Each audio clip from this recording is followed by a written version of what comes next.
I like this new Stanton. Welcome to Ranger Reviews, a web series we look at episodes of the TV show Power Rangers and then discuss them. Today we're exploring the 25th episode of the show Power Rangers Lost Galaxy, as well as the 318th episode overall, horribly titled Blue to the Test.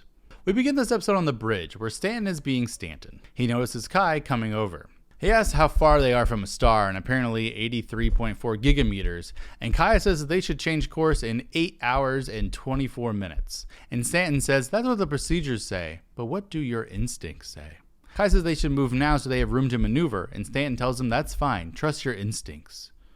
What? On the Scorpion Singer, Trakina is confused by Kegler rambling on, and Villamax translates to her, saying that Terra Venture is getting close to a star, so if they lose power, they could actually be sucked up into it.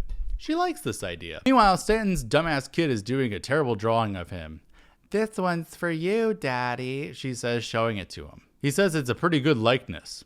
"It looks just like my beard," is a real line that he says. A monster is watching from afar and she laughs, which Stanton seems to hear. She then teleports in with Stingwingers in this park and they start attacking. Stanton takes his daughter and they run away hiding in a bush. The monster blows like frost petals or something at people, causing explosions. Stanton tells his daughter to stay hidden, and he helps people get to their feet and run away, so the monster fires an arrow at him, hitting him down. His daughter runs out, screaming about her dad, but then the Rangers show up, hitting the monster back. She rushes forward, and the Rangers are fighting off Stingwingers and whatnot. Kai goes to help Leo with the monster, but he gets hit back too. She then sends frost petals at them before she teleports out. Kendricks and Leo check on the others, but they're okay.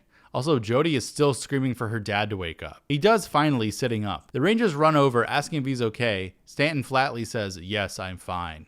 And Leo's like, "Alright, cool, bye." Jody says she's so happy he's okay, and he pushes the kid off of him, and then he steps on her drawing on the way out, making her cry. I like this new Stanton. He then walks into the bridge, finding Kai again. He tells him to shut down engines 3 and 4. Kai is confused, making sure. He says that if they shut down the engines, they may drift to the star. And Stanton says if he's questioning his decision, and Kai says no, but Stanton finally says they need to shut down the engines in order to conserve power in case they actually need it to get away from the star later. Kai does it, but he seems not too happy about it. Later, he's cooking in the dorm, and Damon and Leo are like, "Yo, Kai," and he completely burnt dinner. Kai does this a lot. They ask what's wrong, and Damon is like, "We can talk about it later though, I'm hungry." I love Damon. Kai says that Stanton made him shut down 2 engines, and according to his calculations, they're gonna just start drifting toward that nearby star. And Damon says, "You can't stand being wrong, can you?" Seriously, I love Damon. Leo says they got this far, so it'll be fine. The next day, Stanton tells Kai to change course, and the numbers he gives Kai are uncomfortable. He explains that they're going toward the star then, and Stanton says that this will be fine. It'll give them a new speed to get closer to whatever the new world that they'll find is.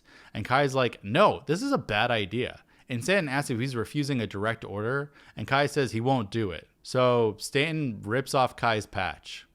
Evil. Guards take Kai away, and Stanton grabs a rookie, making him do what Kai wouldn't. Kai is kicked out of the building, which is really dumb. He walks away, remembering how Stanton told him to trust his instincts like 6 minutes ago. He looks back, seeing Stanton come out, so he hides behind a smart car. Stanton's walking down some stairs through a park, and Kai is trailing him from a distance. He sees Stanton meet up with the monster, and Kai is like, "Hey, you won't get away with this," coming out. Like, let this play out for a second. The monster fires on Kai and he backflips away. She tells Stanton to go kill everyone, and Kai takes on the monster, doing some cool moves in the meantime, but he's hit down. Of course, he's saved by Leo and the other Rangers showing up too, helping him out. Kai says that he has to stop Stanton, so the others take on the monster. Kai then gets in front of Stanton, stopping him. He tries to explain that he's under mind control, and now it's a Stanton versus Kai fight, which isn't something I thought I'd see or really need in this season, but here we are. They're getting closer to the star, and Kai and Stanton are still fighting. Also, Mike is getting fired at by the monster. Wish I knew this bitch's name. Kai gets the upper hand on Stanton, hugging him, but he just pushes Kai away because that shit's gay. Stanton gets Kai cornered, and Kai figures out the door is open by him, and he kicks Stanton into it, locking him inside. The monster spits frost petals at them again, and she has the Rangers down, but here comes Kai, yelling about how she sucks. Dude, go change course to not make everyone die. Like, that kind of takes priority. Instead, they activate the lights of Orion, powering up and zooming through her, killing her. But guess what? She's giant now. I bet you didn't see that coming. Mike calls out Torazord while the others form the Galaxy Megazord, and Mike makes the Defender Torazord. She uses her frost breath again, and this time she's making parts of the Galaxy Megazord get frozen. Luckily, Mike was apparently on color guard, so he stops the petals by freezing his Zord with his staff. He then hits her, but then she turns into ice cubes. The others power up the Galaxy Megazord, and somehow that unfreezes them. Mike does his spin attack while the others use the Galaxy Megazord Saber, killing her. Meanwhile, Mike and Kai are running as fast as they can to free Stanton from the closet. They say he's back and he's confused as to what happened. They need to get him back to command. They show up and they're super close to that giant star.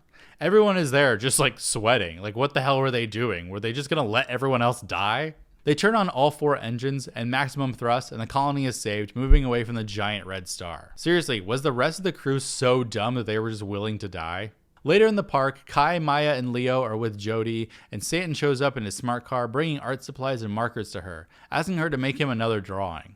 He also brings a box for Kai, and it's a new shirt with his patch on it again. Stanton says that since Kai did such an awesome job, Kai will be in charge for the day while Stanton takes the day off. Kai is in charge of the entire colony today.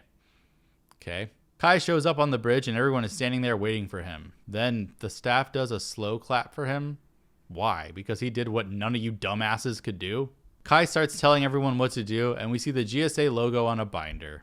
The end. Woof. I don't know how to feel about this episode. On one hand, it's nice to see them use Commander Stanton more and have him be involved in the plot a little, and it's not a bad plot at all. Kai also deserves some more focus in general, so it's nice to see him get that. But I guess the logistics of how this whole colony works just gets weirder and weirder. And again, this whole thing hinges on the fact that no other GSA employee was bold enough to just like not die. Instead, they were literally just watching them get closer to the star and sweating. Like, what was that? Also, is Mike even on this show? We spent so much time with the Magna Defender earlier on in the season, and I feel like the show has just completely dropped him except for when they have to have him do ADR for morphed footage. What was the point of building up to him for like 15 episodes if he's just going to immediately fade into the background again? Next episode's another doozy. But until then, may the power protect you.